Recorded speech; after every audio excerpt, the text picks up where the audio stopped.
A state representative in Rhode Island has introduced legislation that would ban critical race theory from being taught in schools in the Ocean State, a move that has provoked heated criticism.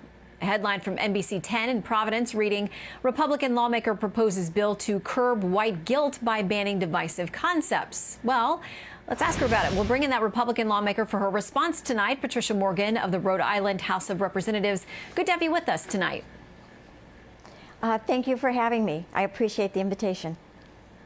I want to read something from the Daily Caller. They say that this is what it's about. Concepts deemed controversial enough to consist banning include assertions that an individual by virtue of their race or sex is inherently racist, sexist, or oppressive, whether consciously or unconsciously, or any individual should feel discomfort, guilt, anguish, or any other form of psychological distress on account of their race or sex.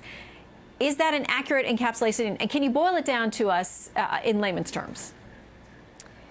Thank you. You know, I was a teenager when Martin Luther King became the leader of the civil rights movement. And I listened to his speech when he set the goal for America. And that goal was that no American would be judged by the color of their skin, but instead by the content of their character. And I know I embraced that goal, and I think America embraced that goal.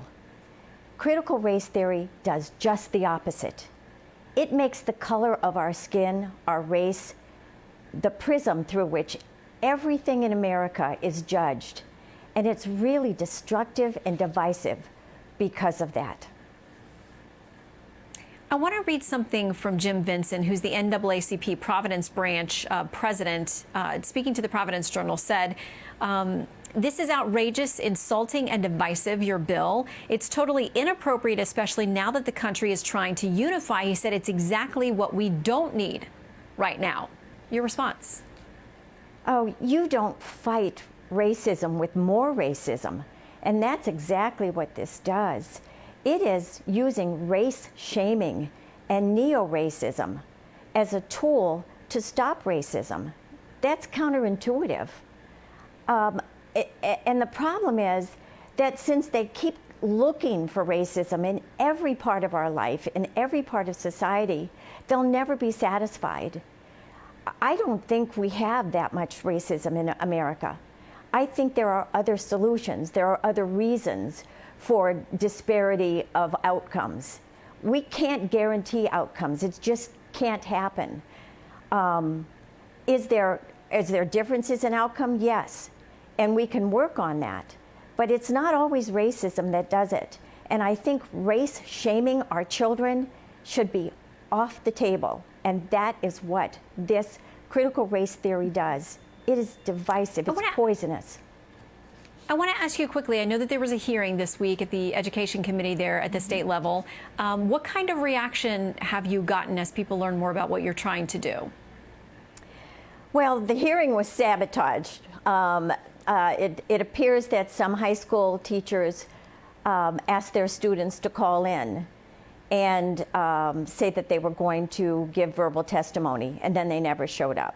So my expert witnesses never got to explain to the people of Rhode Island what critical race theory is. They're the subject matter experts, and they never got to talk about it. But in the days since, I actually have gotten great support on social media and emails, phone calls. There are people who understand just how divisive this is. You know, when you start dividing people by the color of their skin, you're going to lose the cohesiveness of our culture. It's just wrong to go down this road. And I mean, this is just the first step. This hearing was just the first step. There are a lot of steps in between. We have to inform the people about what critical race theory is and why it is so bad for our country. But I'm willing to do that. I'll put in the work. We will, and I know you're going to have community discussions as well. So we'll track that, and we'll track this bill to see where it goes. Representative, thanks for being with us. All right. I just want to say that if anyone wants to help me, they can go to repmorgan.com and donate and help me win this fight against critical race theory. We will follow the conversation. Thank you. All right. Thank you.